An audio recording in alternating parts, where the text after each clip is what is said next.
Hindi biro ang magtrabaho sa Dubai. They say Dubai is a land of opportunity. But is that really the case for Filipinos? Dubai, home to some of the world's most ambitious architecture, luxury shopping, and a thriving Filipino community. But beyond the bright lights and towering skyscrapers, what is life really like for the thousands of Filipinos working here? To find out, I set out on a journey, not just to explore Dubai, but to hear the voices of Filipinos who left home to build a life in a foreign land. This is more than just a travel vlog. This is a look at the real stories of Filipinos in Dubai. This is Aaron on Air. In this episode, I'll take you on an adventure with me to uncover the hidden truths about Dubai's culture while I travel around. Kasama ko ang aking mga magulang, sila ang una kong i-interviewin. Nandito ang aking mama at ang aking papa. Hi, ma. Hi, pa. Ay, Ayun, sana makahanap tayo ng mga lokal. Baka pogi. Pwede ba dito yun? Pwede ba dito yung mga katulad ko, ma? Ang Pinoy? Pinoy?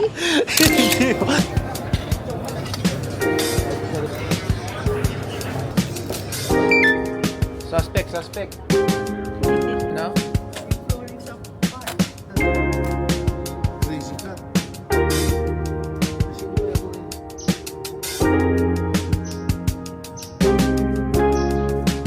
Ang sarap. Ayate.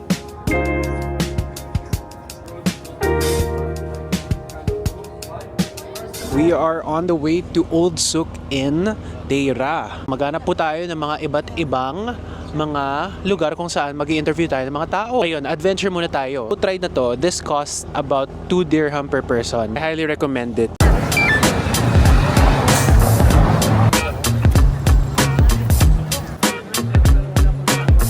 Ano po pangalan nyo at taga saan po kayo? Jag Villar po, from Tondo, Manila po. Been working here for 10 years. 10 years. Yes, indeed. Ano yung naging kwento ng pagtrabaho mo dito? Nag-start ako rito as tourist, then nag-apply ako rito dito sa tindahan na to. Luckily, I get hired by my boss. There is his history. Ano po yung parang day-to-day life ninyo bilang isang Pinoy na nagtatrabaho dito sa Dubai? Gigising sa umaga, maliligo syempre. Then, pasok, and uwi. Every Saturday, which is my day off, nag-ano po ako sa church. Then, laba, kinabukasan, pasok ulit. Ganun lang yung daily routine namin bilang isang OFW rito sa Dubai. Ano naman po yung ginagawa ninyo panglipas ng oras, pa-enjoy, to have fun? Most of the time kasi we are working here for 12 hours. Yung magtrabaho ka lang, isapat na para makapaglibang kami. Pag day off ko, minsan nagmamall ako, tumitingin ng mga sapatos, tumitingin ng mga pasalubong sa pamilya namin sa Pilipinas. Dito po sa Dubai, meron pong konsepto ng kabayan. Kapag may nakikita tayong kapwang Pilipino, kusa mas nagiging mabait tayo, ika nga. Totoo ba po yung kultura na yun at paano yun naaapekto sa buhay mo? Well, sa experience ko rito within 10 years, masasabi ko na hindi lang siguro sa Dubai, particular na rin sa ibang bansa tulad ng US o saan man panig ng ng mundo. Pag nakakita mo yung kadugo mo or kabayan mo, automatic na yon. Para isang na-trap na tao, nakita mo yung isla, ganun yung konsepto na, uy, at home ka na eh. Parang kabayan, kampante ka na. Na may makakausap ka na kalugar mo, kabayan mo. Tsaka mas komportable kasi pares yung lengguwahe natin. Yung pakikisama, dapat hindi mawawala yon. Dapat hindi ka rito maere or maangas para magtagal ka dito sa ibang bansa. Depende sa tao yan. May mga taong maere, maluho, may mga taong walang kakontentoan sa buhay. Ginagawa kong inspirasyon yung mga anak ko. Since na single dad ako, doon yung yung focus ko sa buhay. Hanggat mapagtapos ko yung anak ko, tsaka na yung kalayawan, tsaka yung luho sa buhay. Bilang isang single dad, I'll make it sure to the point na nagkakaroon kami ng ng communication. Siyempre mga college na rin po yung mga anak ko. Anyway, I'm 43 years old po. Turning 43 sa January 1 po. Di mo ka. Salamat po.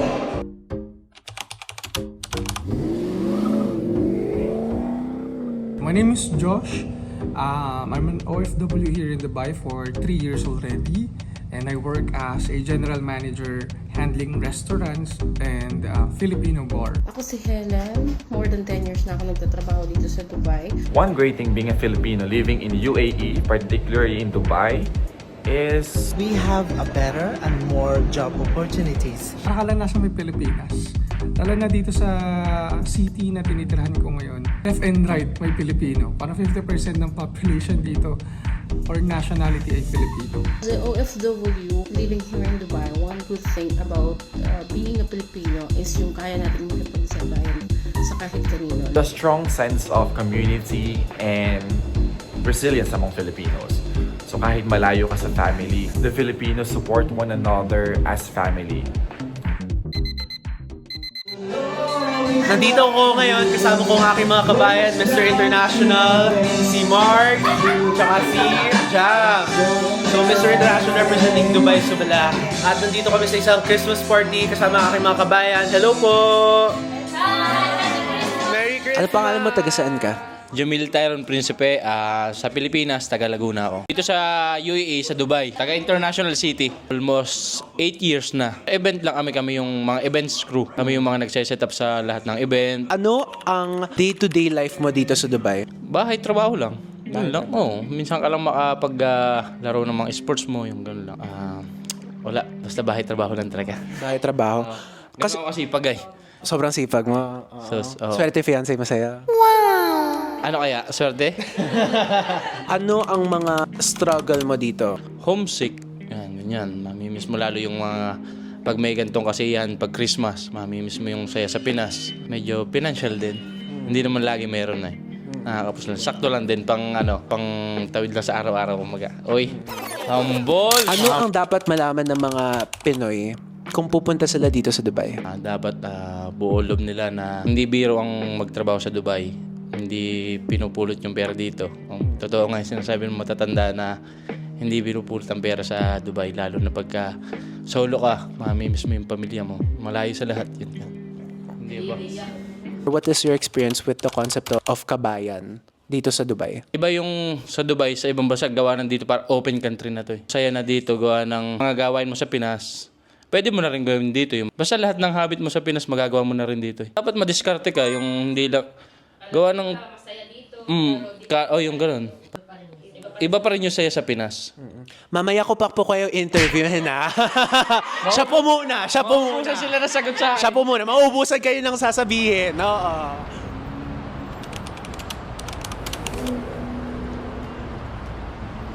One of the biggest challenges OFWs facing right now in Dubai is salaries tend determined by nationality. Totoo siya. Nakaka-discourage siya. Kahit parehas kayo ng position, kahit parehas kayo ng education, parehas kayo ng qualification, still, you receive lower salaries compared to them. Yung struggle naman dito sa Dubai, based on my experience, is yung mawala ng trabaho. Sobrang hirap kasi maraming babayaran, magbabayad ka ng bahay, pangkain mo. Sobrang hirap. If you're already settled sa trabaho mo, for example, sa Philippines, you have to somehow step backward from your field. Or, for example, managerial position ka na or nasa upper management ka na and then you want to work here, somehow hindi masyadong ina-acknowledge. Mag-start tayo ng onte from the scratch, if I can say scratch. My struggles being an OFW are homesickness, second financial, and third is life and work environment. Minsan nagpa-part-time ka na lang, hindi pa rin sapat. Many Filipinos continue to work diligently, relying on their strong work ethics. Malakas tayo Alam ng ibang lahi kung paano magtrabaho ang Pilipino. Kaya kami pag nag-uusap-usap kaming mga Pilipino dito regarding sa mga problemang kinakaharap namin, sinasabi na lang namin, laban lang kabayan.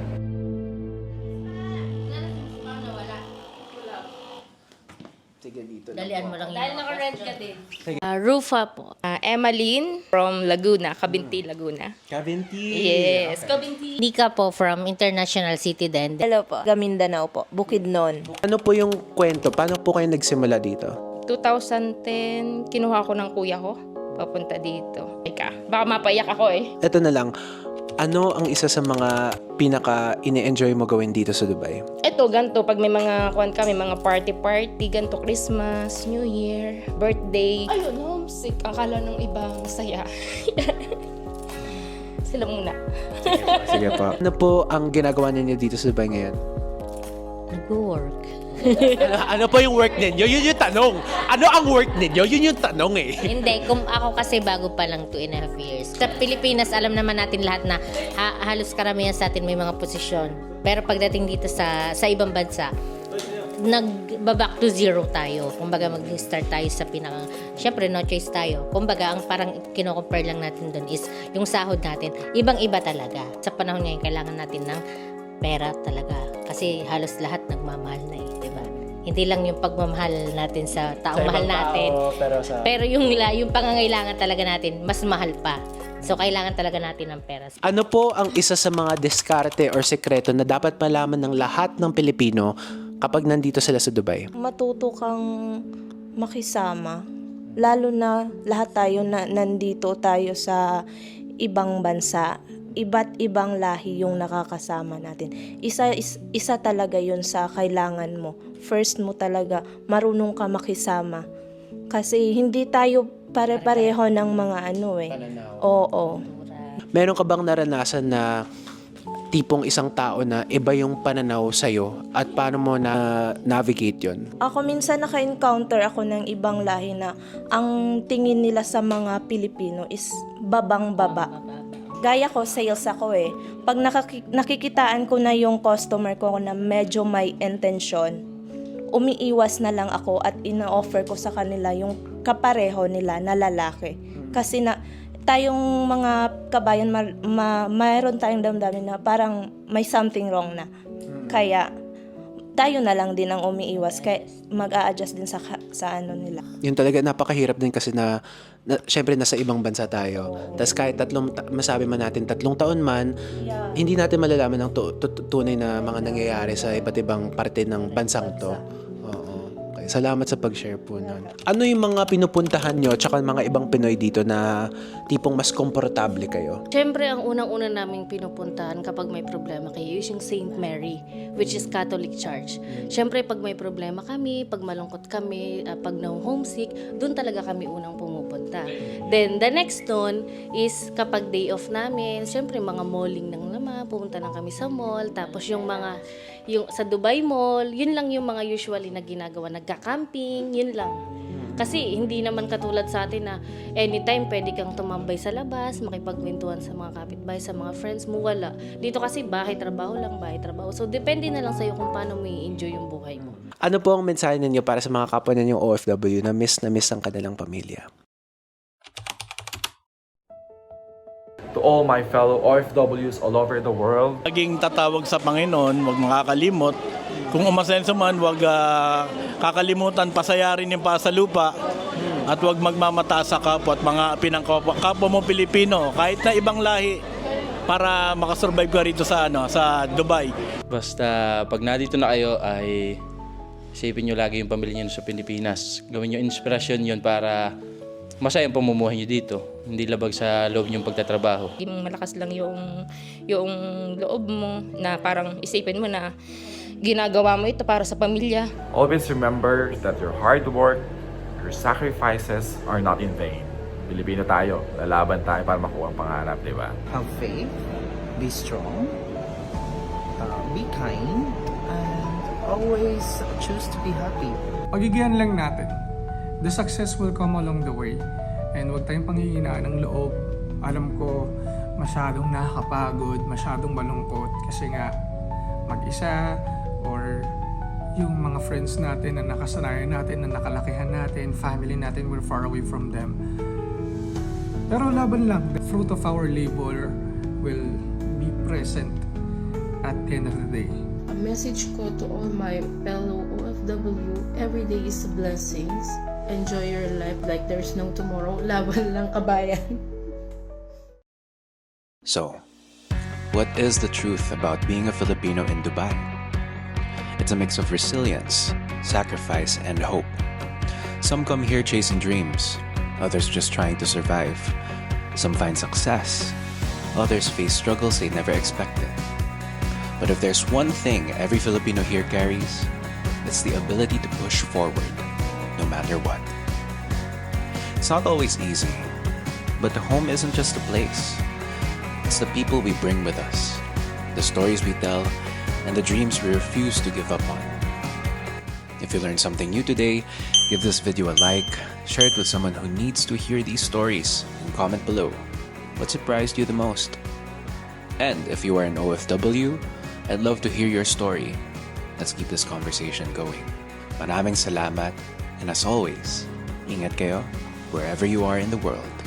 This is Aaron on Air.